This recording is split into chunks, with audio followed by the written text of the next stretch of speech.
Hey, good evening, everybody. Welcome to Wizards Outlook. Joined by Raymond Lyons. I'm Wilson Tarpe Jr. And look, man, the Wizards make it 5 in a row. They beat the New Orleans Pelicans 113-103. Uh, Got to give credit where it's due. 5 game win streak is a 5 game win streak. No matter how they went about it, they continue the streak. So, Ray, your thoughts on them doing just that? And, I don't want to say it was too exciting of a game, but they handled their business. Um, yeah, man, it's a solid win. You know, one thing I did like was I like Gav's energy, definitely, and Denny's aggressiveness. That's been a theme since for the last few games. Maybe it's something to him just being in a mental space where he can just play now that now that Rui's gone. Just to be perfectly honest, he doesn't have to look over his shoulder anymore. So maybe that's allowed him to get out of his own way, which is good for him because it's leading to him playing much better. Yeah, I don't think I've seen an instance where it seemed like he was second guessing himself since the trade. So yeah, man, hopefully he can just continue to progress and just kind of maximize his potential. But yeah, overall, man, they really controlled the game the whole way through. Uh, there were times when the Pelicans tried to walk them down, but Wizards always able to keep them at bay. And it seemed like the Pelicans kind of took a page out of the Wizards book and made their life increasingly more difficult than it had to be. But for once, the Wizards didn't decide to one up them in that department. It was still some questionable decisions on their behalf as well, but for the most part, they were able to make good things happen. A lot of it was a result of them crashing the offensive glass. Um, Valanciunas got ejected, but even when he was in the game, they were controlling the boards. Which is huge because he usually is a major deterrent for them in that area. Like he usually occupies 2 and 3 bodies when he's on the floor, but it seemed like the Wizards just came out on a mission tonight not to let that happen. And and Gaff's a huge part of that. He played great tonight, man. You think he led him in points and rebounds. So yeah, man, it's this huge game for him. Huge game for Denny off the bench. Um, Kendrick Nunn, man, he's second game in a row. Um, came in, provided a spark, and made some timely baskets, played some defense, which they sorely need. So yeah, man, never going to complain about a win. And it's like you said, it's 5 in a row. If they keep piling them up, then they can look up and find themselves in a much more desirable place in the standings. I don't know what that that one announcer's infatuation with the play-in is, but man, I would think if it was up to them, they'd be able to play their way out of that situation so they don't even have to worry about it. But I mean, you just take it one game at a time at this point. We're about to be at All-Star break, and so hopefully they can, they can just continue with this momentum and carry it over to the second half of the season. Yeah, that announcer was driving me nuts. Just referencing the play-in as if it was a positive thing for a team that's paying someone that ideally has a max player on their roster. That shouldn't, you know what I'm saying? Like, I feel like if you're one of those teams that doesn't have one of those, cool, shoot for the play-in. I'm not gonna knock you. I mean, obviously, shoot for higher. If you're landing a play-in, I respect it, but no, that should not be the. Yeah, I don't.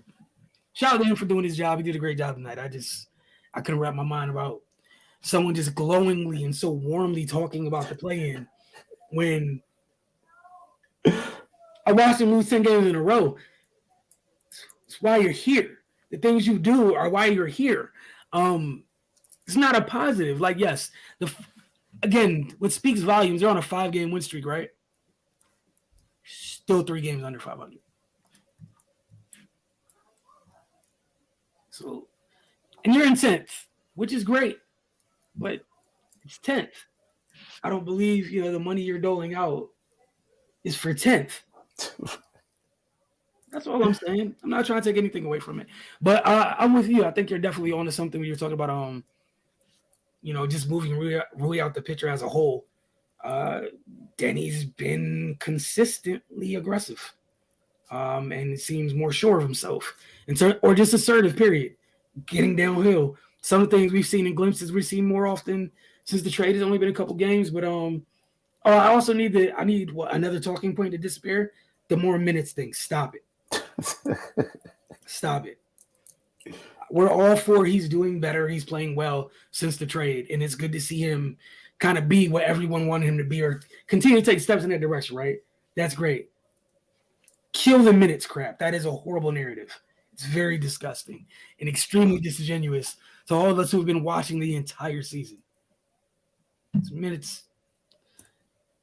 A man came out of the preseason banged up and still had a starting gig. Right. Like, let's not do that. And I know it was an announcer from the opposing team, but still, that means those talking points are being given out. Not a fan of it. I thought they were okay defensively tonight. I also thought the Pelicans helped in some of that with some of their shot selection, but we always talk about them wanting to see them close out defensive possessions by hitting the glass, and they did that. Gaff was tremendous tonight. I'm liking that group off the bench. I thought Taj was great tonight too. A lot of that once Jonas went out, and then Taj took one for the team, which is what caused Jonas to go out. Jonas to be ejected rather, not go out. But yeah, they did a great job. I think in the first half they had like eight offensive rebounds. Like the second chance points were why they had separation in the game to begin with. So you got to give them credit for that. We bag on them when they're not rebounding. Got to give them credit when they are. Then the only person who played like good minutes tonight that didn't have a rebound, and this is also kind of uncharacteristic, was Corey Kispert, and he typically ends up with a board or a couple boards every game. So this is the rare instance where it feels like he didn't, but that's not really normal. We saw stretches where they moved the ball well. They still got that shot selection issue at times, but I wasn't mad at it tonight. That's all I can say. I wasn't upset at it. All right, Ray. Who'd you have as your player of the game?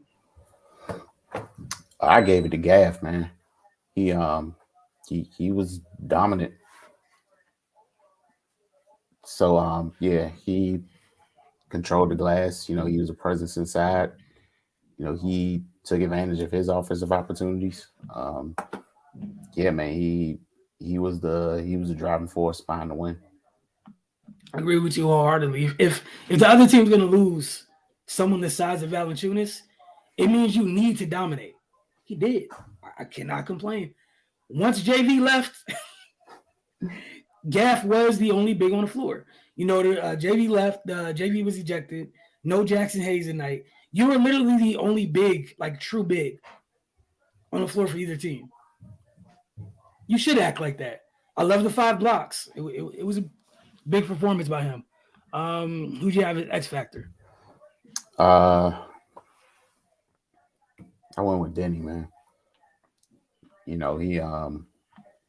He kind of stabilized the game for the most part with the second unit, and again, man, he just looks more confident, and he's and he just looks more decisive with the ball in his hands, and he was a big part of what they were able to do positively tonight.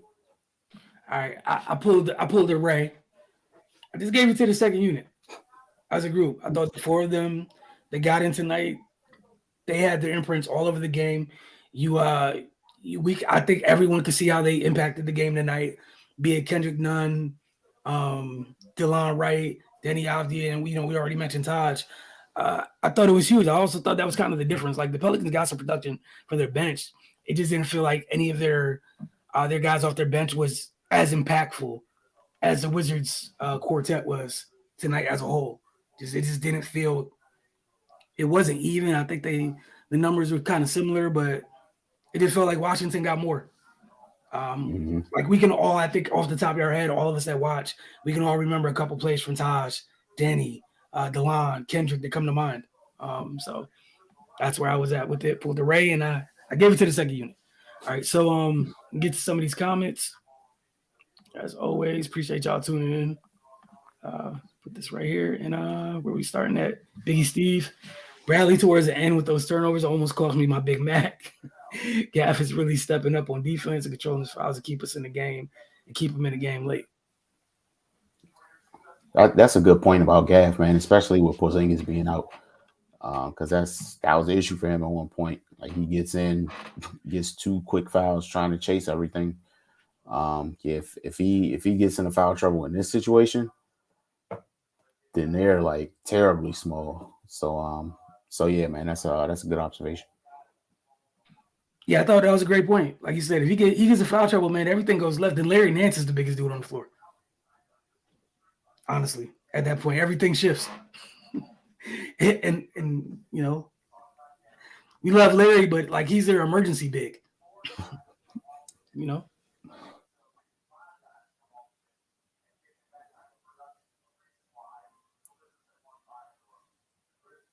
You muted, bro. Of course. I like none, but some of the shot selections were bad, especially when he tried to shoot it through from the logo. You want to know what? I'm not even going to judge that man on his shot selection because they do it. I just accepted that as part for the course here. I no longer. Yeah, man, just with the NBA in general at this point, man, my expectations are in the cellar. Like the Pelicans tonight. Yeah. Some of the things they did, and in moments where they, man, Area 11T said he was joking last time, but I'm seriously starting to struggle to see who can beat them right now. Maybe they're just really hot. Slow down, buddy. I'm sure they'll give you guys a reminder soon. But now, look, they've done a good job. It's been 5 games for a team that's still under 500. Continue to stack games. It literally has to be for them. It has to be the most cliche thing in the world. It literally has to be 1 game at a time.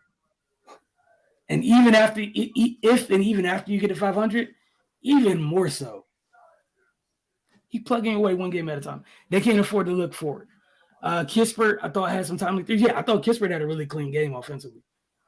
Yeah, for sure. I think maybe there was 1 shot that came to mind that he didn't knock down, but he responded by, I don't know, missing 2 shots total. So I can't knock him for that at all. That was a joyful team. It was joyful team play for the third quarter. Then came Bill. I have nothing to do with that. I do not have a comment on that. Go ahead, Ray. I just think he's ready to go, man. Because I'm gonna just leave it at that. I think that's the best way to leave it. I think that's the best way to leave it. It's the mature way to leave it. I credit you because I was gonna follow up, but you're taking the right road. I'm gonna follow your lead. Gaff player of the game for sure. Denny was X factor. We agree with you wholeheartedly. Exactly, Steve talked about earlier. Area 11T said, but that plus minus stat of plus 17 with Denny tonight was crazy. It was negative 10 without him out there. Yeah. I'm a person with numbers where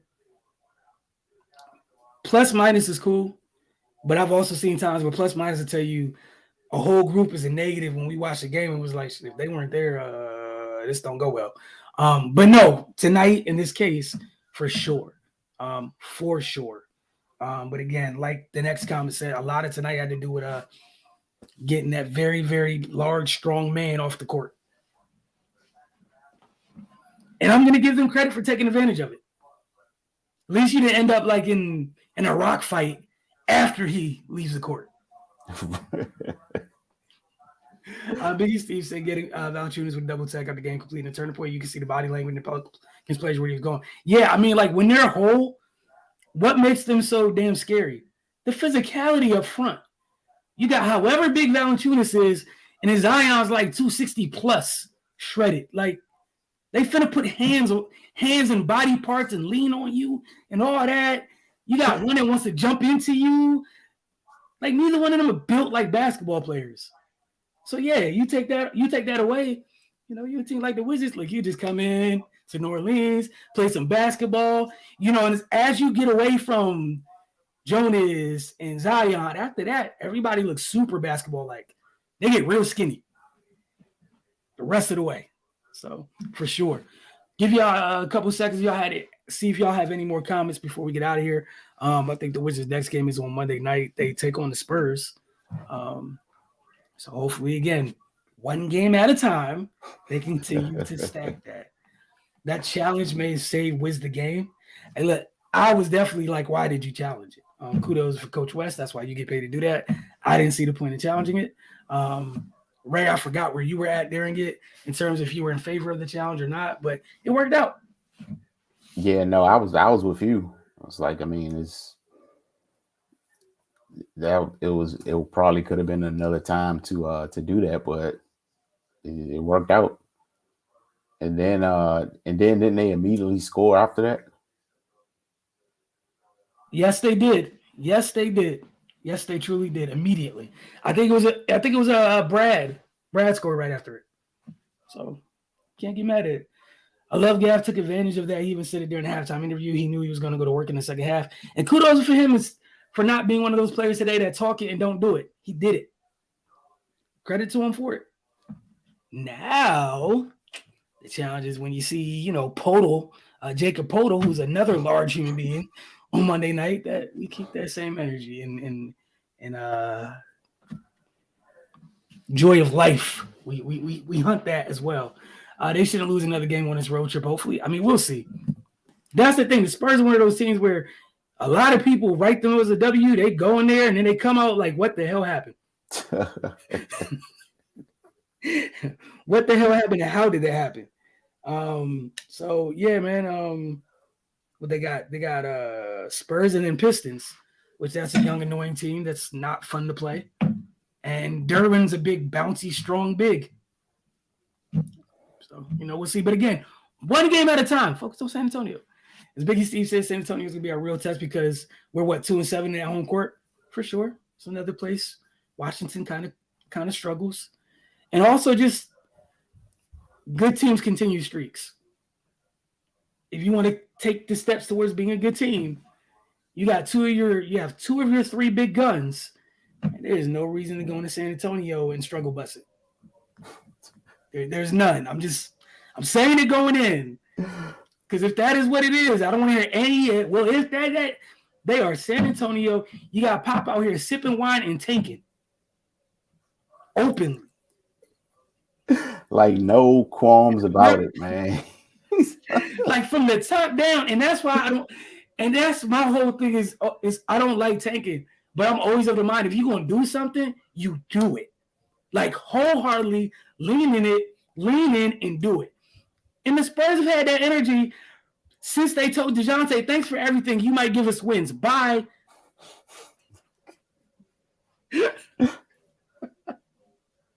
They've been consistent. I've never seen Pop in here like this, just relaxed. I mean, I said, no matter what, I'm getting a damn good player at the top of the draft. We got some options.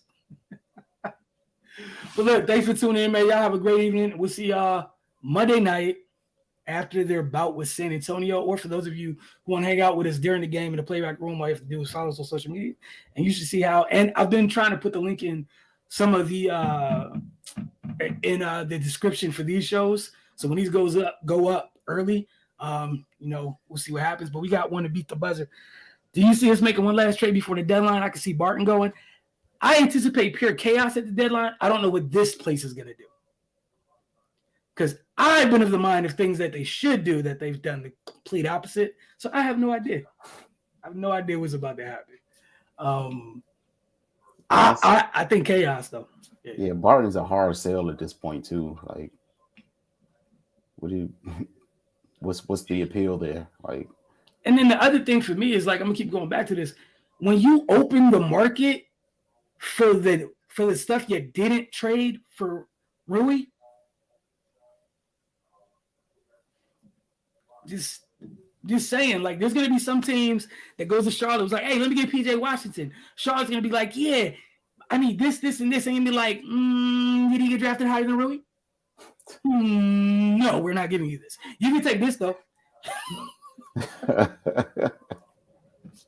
I mean, I'm just saying, like, how that business, how it went down, is gonna matter. But yeah, for here, I don't know what they're gonna do. I have no idea. With the Barton thing, like, I think if somebody comes and wants Barton, it's somebody who already has a role playing for him. Yeah. Like you know, where like you've been sitting around this year going, damn, I can't wait to go get Will Barton. Like, not being funny, but like that type, like that archetype of player, you're like, I need one of those for sure. Just like I think Seth Curry is going to be on the move. I think Joe Harris is about to get moved. I think Kelly Oubre is about to get moved. I don't know what Golden State is going to do and not do.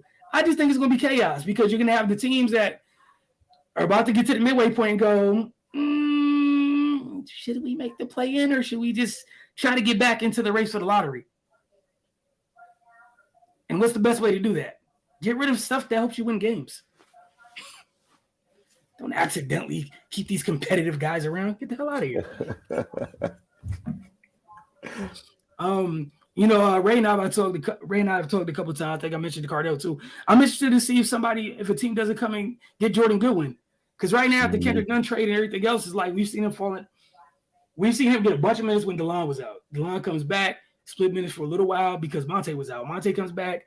When all these guards are happy or healthy, he and Johnny Davis seem to be the odd men out for those. These are two different reasons or whatever.